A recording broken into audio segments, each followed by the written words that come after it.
Well, good morning, good afternoon, folks, good evening. It is the 17th of December. I hope everybody's doing well, especially those of you that deserve it. I'm doing excellent, as always. It's a gloomy day, and it is 48 degrees here in southeast Georgia.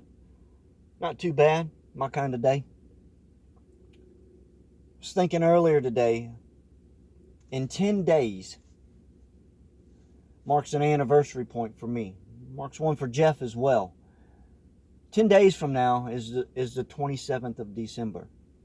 It is 4 days after this situation broke in China. 4 days after it became public in China as to what was going on. 4 days later, Jeff and I were discussing it in broadcast and talking about it and doing what we could to provide information, tear it apart, analyze it.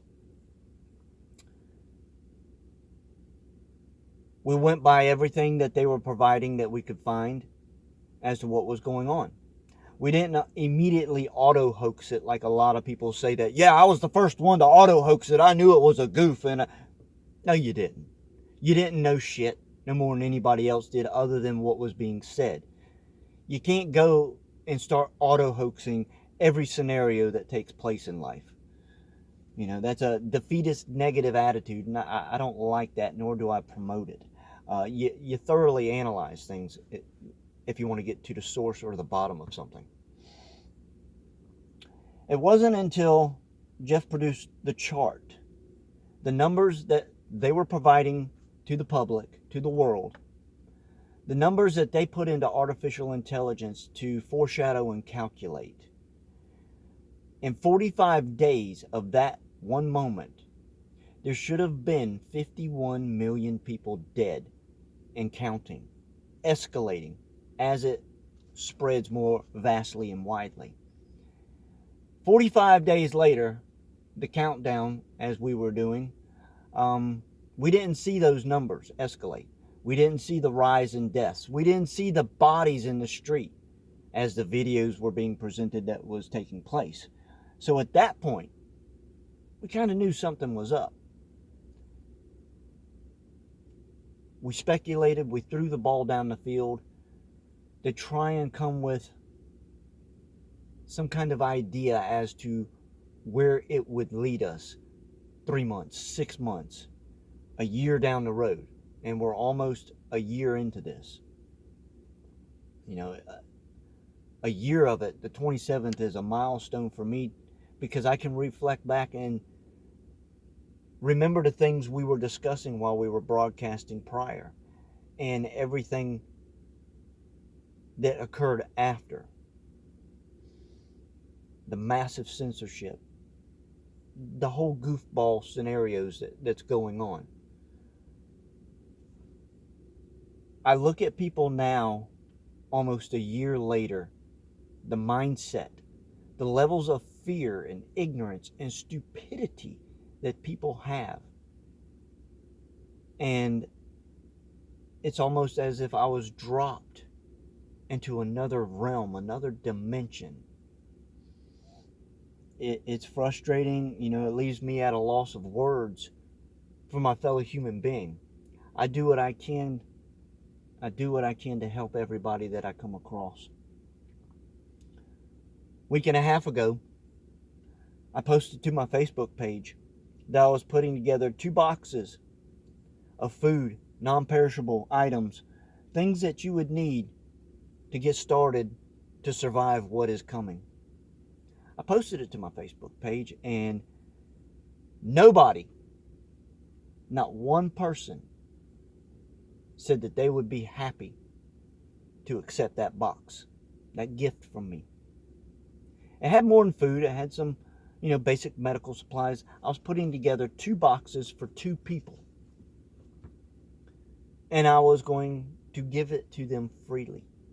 It didn't matter if you needed the supplies. It didn't matter if you had an overabundance of supplies. I was hoping that somebody would see that and do the same thing and offer gifts to other people. Not one person. Not one fucking person. As I was explaining to my son last night the situation that we're in and what it's going to take, I used the story of Noah, which I like to reflect on. As he warned everybody, prepared, pleaded, begged with everybody, please listen, please pay attention, please help. That moment come where he did have to close that door and say, you know what? Fuck all y'all. I don't want to, but I got to. When that moment comes, all my gifts, all my offerings, all my help to anybody stops. I will be something and someone that nobody knows at that point. I don't want to be that individual, but it is society, it is friends, it is family, it is associates and acquaintances, it is all of you that will make me become that person. The complete opposite of the person that I am. Because I won't be able to help anybody. I am fortunate to be able to do what I do, to still operate, still do work. Waiting on a client now, about to do work on another bathroom. I don't run out of work. And I think a lot of it has to do with the character and the person that I am and how I handle business. And that I have a vast level of skills. I'll always eat. One way or another, Joe's going to eat. But we're coming up on a year, folks.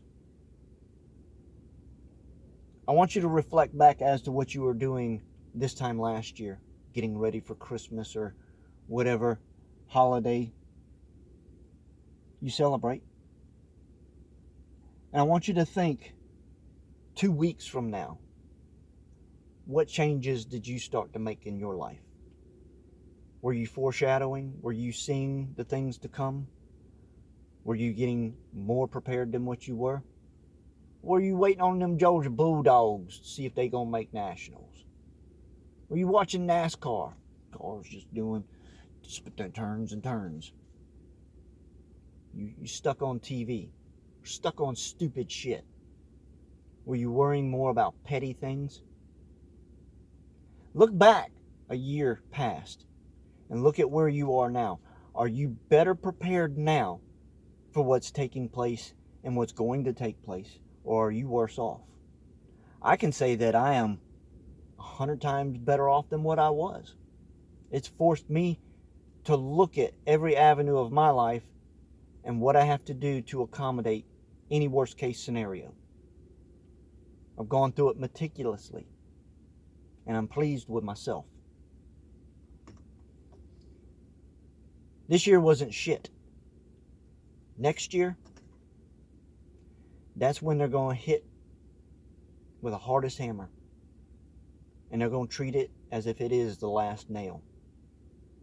Mark my words. I promise you. You may think I'm crazy. You can call me whatever name in the book you want to. But I'm not wrong. Anyhow, y'all be safe.